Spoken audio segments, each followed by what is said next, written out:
بسم اللہ الرحمن الرحیم۔ محبت کی کرامت۔ تفسیر روح المعانی میں علامہ آلوسی رحمۃ اللہ علیہ فرماتے ہیں کہ محبت کی تو لغت ہی ایسی ہے کہ بغیر دونوں ہونٹوں کے ملے ہوئے ادا نہیں ہو سکتی۔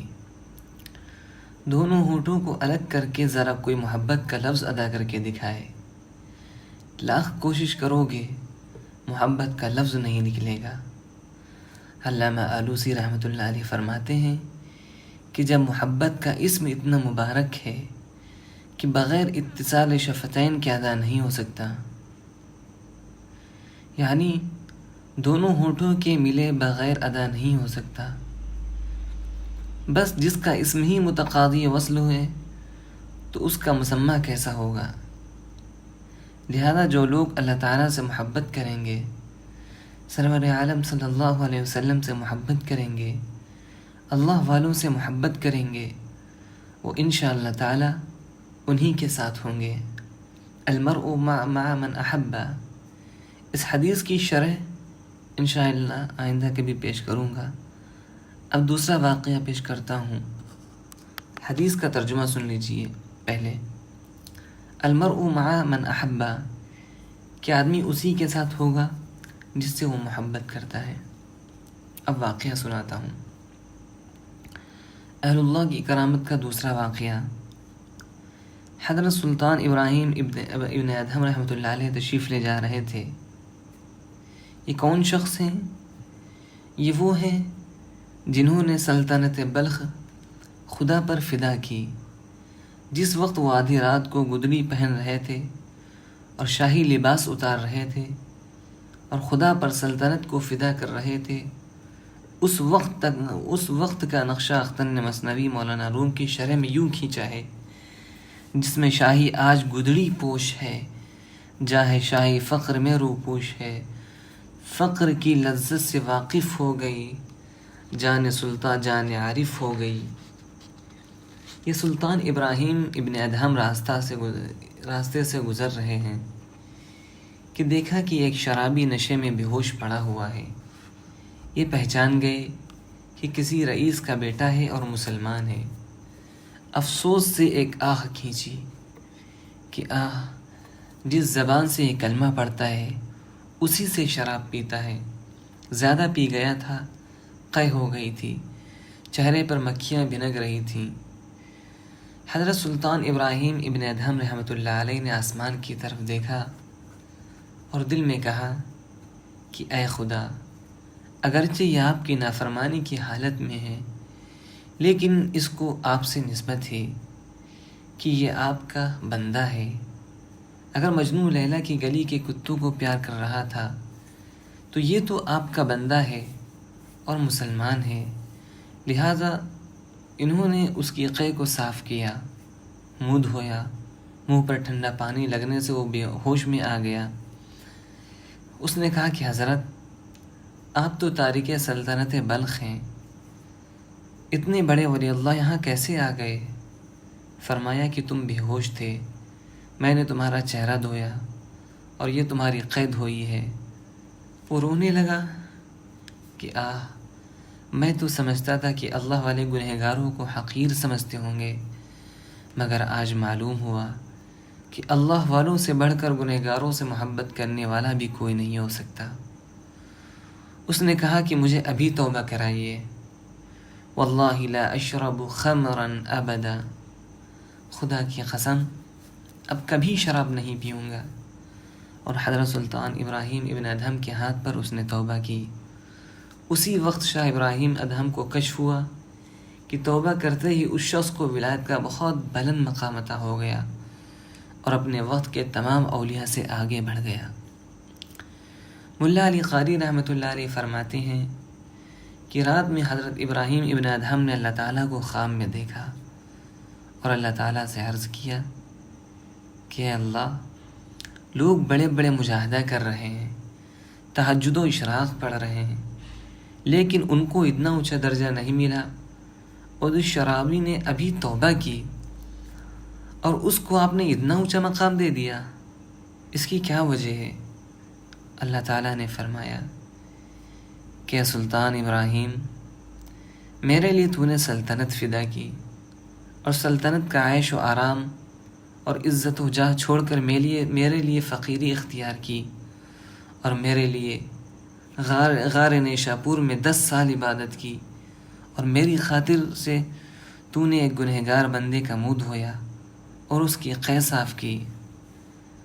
انت غسلت وجہہ لاجلی، تو نے میری خاطر سے، میری محبت میں اس کا چہرہ دھویا کہ یہ میرا بندہ ہے۔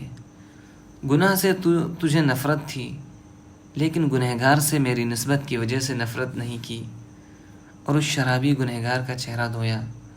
فغسلت قلبہ لاجلک، چنانچہ میں نے تیری خاطر سے اس کا دل دھو دیا، اور جس کا دل خدا دھو دے اس کے دل میں رذائل کا امالہ نہیں ہوتا، ازالہ ہو جاتا ہے۔ اس واقعے پر علماء دین فرماتے ہیں کہ اللہ کی راہ میں اللہ والے مجاہدہ کرتے ہیں، جنہوں نے اپنی زندگی کو اللہ کی محبت میں جلا کر خاک کیا ہو، ان کے ساتھ جو رہتا ہے، ان سے محبت کرتا ہے، اس پر بھی اللہ تعالیٰ فضل فرما دیتے ہیں۔ جیسے مجاہدہ تو حضرت ابراہیم ابن ادہم کا تھا، لیکن ان کے اکرام میں اللہ تعالیٰ نے ایک شرابی پر بھی فضل فرما دیا۔ حضرت ابراہیم کی اس گنہگار پر تھوڑی عنایت و توجہ کا انعام اللہ تعالیٰ نے یہ عطا فرمایا کہ اس کو اس زمانے کا بہت بڑا ولی اللہ بنا دیا۔ صحبت کی نافعیت کی ایک مثال، میرے شیخ مولانا شاہ ابرار الحق صاحب ایک مثال اور دیتے ہیں کہ 10 لاکھ کی کار کسی نے خریدی اور اس کے خریدنے کے لیے کتنا مجاہدہ کیا، محنت سے دن رات کمایا، خون پسینہ بہا کر روپیہ جمع کیا، پھر کار خریدی اور آپ نے اس سے دوستی کر لی۔ دوستی کی برکت سے کبھی آپ کو اپنی کار میں بٹھا لے گا کہ کہاں جا رہے ہو، آؤ بیٹھ جاؤ۔ محنت و مجاہدہ اس نے کیا اور آپ نے محنت نہیں کی، لیکن 10 لاکھ کی کار میں آپ کو کیوں بٹھا لیا؟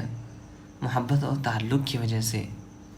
دوستو، اسی طرح جو لوگ اللہ والوں سے محبت و تعلق رکھتے ہیں، ان اللہ والوں کے مجاہدات کی برکت سے اللہ تعالیٰ ان کو بھی ولایت کے بلند مقام پر پہنچا دیتے ہیں۔ یہ اللہ والوں کی برکت ہوتی ہے کہ تھوڑے مجاہدے پر ان کے تعلق کی برکت سے انعام بڑا مل جاتا ہے، اور جب اللہ تعالیٰ اس کو ولایت کے لیے منتخب کر لیتے ہیں تو ولایت کے اعمال، ولایت کے جذبات، ولایت کے خیالات، ولایت کے اخلاق اللہ تعالیٰ خود عطا فرماتے ہیں۔ دیکھیے، حکومت کسی کو پہلے ڈپٹی کمشنری کے لیے منتخب کرتی ہے، پھر بنگلہ ملتا ہے، پھر سرکاری جھنڈا اس کی کار میں لگایا جاتا ہے، پھر پولیس اس کی حفاظت کے لیے دی جاتی ہے۔ پہلے اللہ تعالیٰ آسمان پر فیصلہ فرماتے ہیں کہ اس بندے کو مجھے اپنا ولی بنانا ہے۔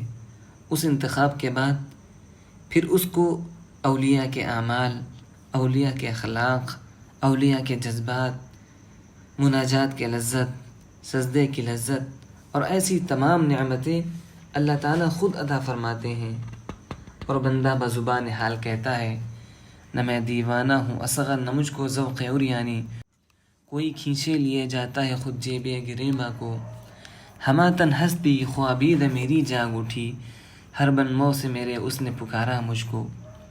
لیکن ایک بات یہ بھی عرض کرتا ہوں کہ جس کو اللہ تعالیٰ اپنا بناتا ہے اس کو فانی بتوں سے، مرنے گلنے والی لاشوں سے بچاتا ہے، لہذا جو اللہ کا ہونا چاہتا ہے اسے ان حسینوں سے نظر بچانی پڑے گی، گناہ سے اپنے کو بچانا پڑے گا، خون تمنا پینا پڑے گا، جیسا کہ خواجہ صاحب نے فرمایا، بہت گو ولولے دل کے ہمیں مجبور کرتے ہیں، تیری خاطر گلے کا گھونٹنا منظور کرتے ہیں۔